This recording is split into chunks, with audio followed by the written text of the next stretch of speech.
Halo semuanya, perkenalkan nama saya Yohana. Saya adalah seorang apoteker. Hari ini saya ingin membahas tentang satu penyakit degeneratif yang sampai sekarang masih banyak diderita oleh penduduk dunia. Salah satunya juga penduduk Indonesia.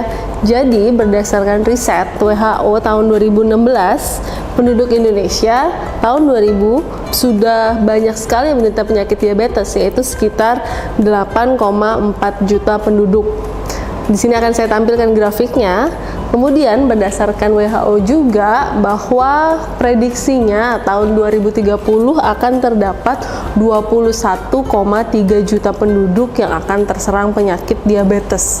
Diabetes ini ada dua macam. Jadi ada diabetes tipe 1 dan ada diabetes tipe 2. Diabetes tipe 1 itu biasanya karena keturunan, karena pankreasnya atau organ pankreas tubuhnya itu mengalami kerusakan sehingga tidak bisa menghasilkan insulin dengan jumlah yang cukup.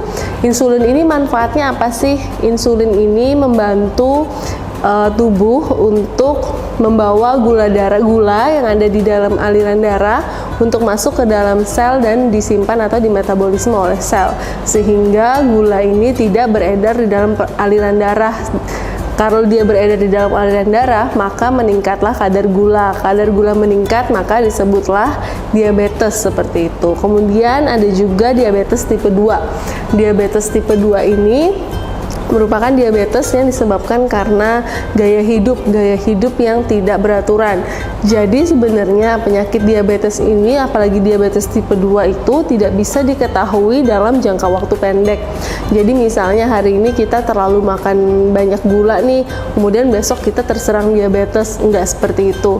Jadi kalau misalnya diabetes tipe 2 ini dapat kita ketahui dengan cara kita melakukan uji atau berdasarkan hasil observasi dokter gitu. Jadi kita harus ke dokter akan melakukan beberapa observasi sehingga menyatakan kita diabetes tipe 2. Dan ini akan bisa diketahui sekitar 10 sampai 20 tahun mendatang. Jadi kita menjalankan gaya hidup yang buruk ini selama 10 sampai 20 tahun, kemudian barulah diketahui bahwa kita mengalami diabetes tipe 2 gitu. Biasanya diabetes tipe 2 ini udah pasti terjadi kalau misalnya kita mengalami hari ini kita makan makanan yang manis-manis, banyak nasi, banyak gula, banyak roti manis, kemudian besok kita hidupnya sehat, misalnya cuman makan makanan yang rendah karbohidrat, rendah gula. Jadi berselang hari gitulah. Jadi hari ini kita makannya jelek, besok makannya baik, besoknya jelek lagi. Jadi kadar gula darah kita naik turun gitu. Jadi apabila kita sering mengalami pola hidup yang seperti ini, kadang naik kadar gulanya, kadang turun kadar gulanya, inilah yang bisa menyebabkan diabetes itu muncul setelah 10 sampai dengan 20 tahun gitu. Makanya tadi berdasarkan prediksi WHO tahun 2030 ada sekitar 20 juta jiwa yang akan terserang diabetes. Jadi bagaimana sih cara kita untuk membantu mencegah adanya diabetes ini? Untuk tubuh kita sendiri dulu, bagaimana sih kita mencegah diabetes ini? Di sini saya ada satu produk namanya VitaBalance. VitaBalance ini sih saya baca dari kandungannya ya. Jadi kandungannya itu menurut saya itu bisa membantu untuk mencegah terjadinya diabetes gitu. Pertama, ada kandungan dari chromium yeast powder. Ini kandungannya sangat menarik sekali. Chromium yeast powder. Yeast ini adalah ragi yang biasa kita gunakan di dalam pembuatan roti. Kemudian kandungan yang kedua adalah vitamin B6 powder. Kemudian kandungan yang ketiga adalah manganese yeast powder, kemudian selenium yeast powder dan rice bran powder. Di sini kita akan membahas satu-satu. Saya sudah ada research nih tentang kandungan-kandungan yang tadi ada di dalam VitaBalance. Kandungan-kandungannya yang pertama tadi adalah chromium yeast powder. Chromium yeast powder ini berdasarkan riset yang saya temukan, manfaatnya adalah untuk glucose tolerance factor, mengatur metabolisme karbohidrat. Jadi biasa disingkat sebagai GTF gitu, dan sudah teruji juga dari tahun 1957. Kemudian manfaat lainnya bisa untuk meningkatkan penyerapan glukosa dan meningkatkan efisiensi insulin gitu. Kenapa ini penting? Biasanya sih kandungan seperti ini, Vita Balance ini biasanya manfaatnya untuk diabetes tipe 2. Kalau saya lihat dari kandungannya, diabetes tipe 2 itu lebih kepada gaya hidup yang pasti satu.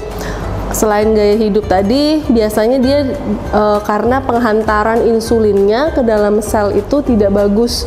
Jadi insulinnya itu menghantarkan gula darah tadi ke dalam sel itu tidak dengan sempurna. Jadi dia gula darah dan insulin ini tidak bertemu, lewat aja gitu. Jadi insulin sendiri, gula darah sendiri, padahal harusnya mereka ketemu terus kemudian masuk ke dalam sel bersamaan, sehingga gula darahnya tidak beredar di dalam aliran darah gitu. Jadi kalau diabetes tipe 2 berarti kesimpulannya adalah disebabkan karena penghantaran insulin itu tidak bagus. Nah, sedangkan di sini kandungan dari Vita Balance adalah chromium yeast powder. Chromium yeast powder ini manfaatnya untuk meningkatkan penghantaran insulin ke dalam sel menjadi lebih baik gitu. Jadi sudah satu nih, tadi sudah solusinya udah ketemu. Kalau misalnya insulinnya nggak bisa menghantarkan dengan baik untuk diabetes tipe 2, kemudian adalah Vita Balance yang mengandung kromium bisa membantu untuk menghantarkan gula darah ke dalam sel menjadi lebih bagus dengan insulinnya gitu. Kemudian kandungan yang kedua ada vitamin B6 powder. Jadi vitamin B6 manfaatnya untuk meningkatkan sistem imun, memproduksi antibodi, dan meningkatkan komunikasi antar sel. Komunikasi antar sel ini penting supaya tidak salah paham gitu selnya anggapannya. Jadi misalnya tubuhnya bilang insulin tolong dong anterin gula ke dalam sel gitu. Jadi komunikasinya benar, insulin nganterin gula ke dalam sel. Kalau komunikasinya nggak benar berarti insulin ini nggak bisa nangkep gula, jadi komunikasinya lost contact gitu. Jadi kita perlu komunikasi antar sel. Kemudian kandungan yang ketiga, manganese yeast powder, fungsinya untuk aktivator enzim sistem metabolisme. Jadi sistem metabolisme karbohidrat kita menjadi semakin baik. Kemudian kandungan yang keempat, ada selenium yeast powder, manfaatnya untuk meningkatkan respons sistem imun dan meningkatkan daya tahan tubuh. Kemudian kandungannya juga ada rice bran powder. Ada 3 manfaatnya, meningkatkan sensitivitas insulin. Insulinnya menjadi lebih sensitif sehingga dia bisa menangkap gula darah tadi dan memasukkannya ke dalam sel.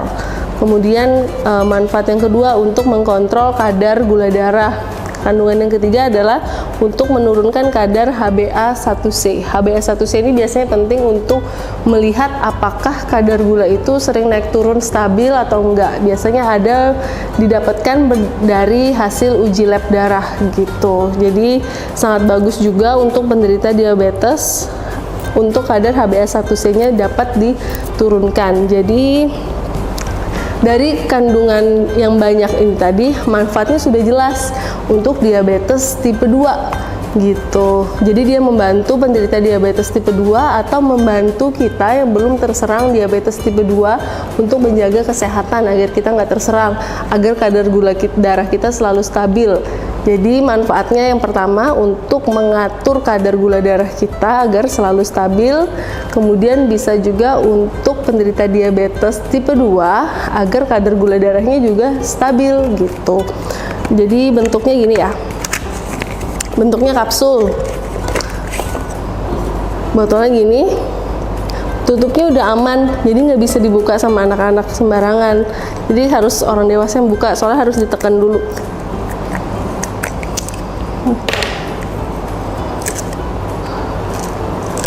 Bentuknya kapsul gini. Cara minumnya di kemasan ditulis bahwa bisa diminum 1 kapsul pagi hari dan 1 kapsul malam hari. Dapat diminum sesudah makan ataupun sebelum makan. Vegetarian juga bisa minum karena kapsulnya terbuat dari tumbuh-tumbuhan gitu.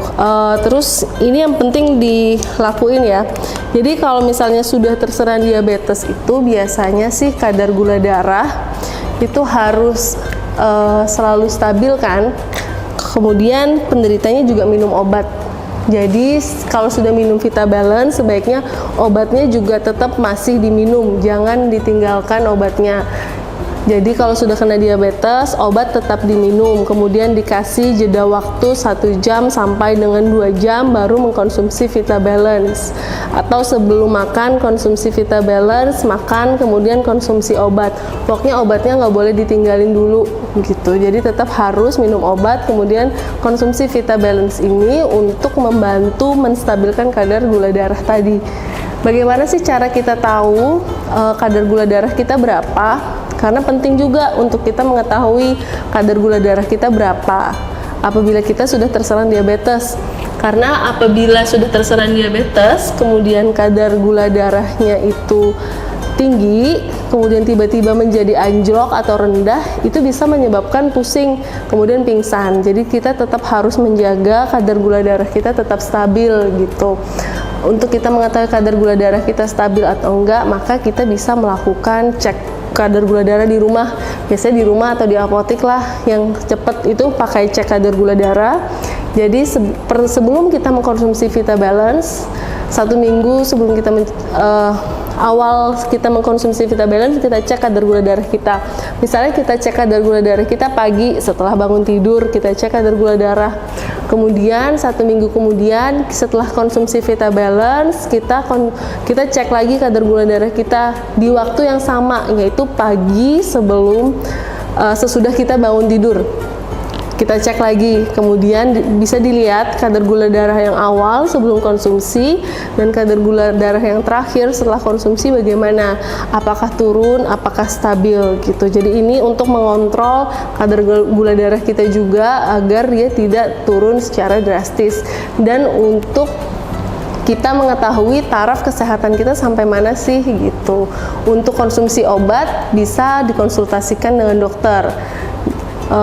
Apakah saya masih harus melanjutkan konsumsi obat diabetes ini atau enggak ketika saya sudah konsumsi Vitabalance. Semua harus berdasarkan observasi dokter dan keputusan dari dokter. Tidak bisa diputuskan sendiri karena semua harus ada hasil observasi dan laboratorium dari dokter itu sendiri. Jadi terima kasih, sekian video dari saya.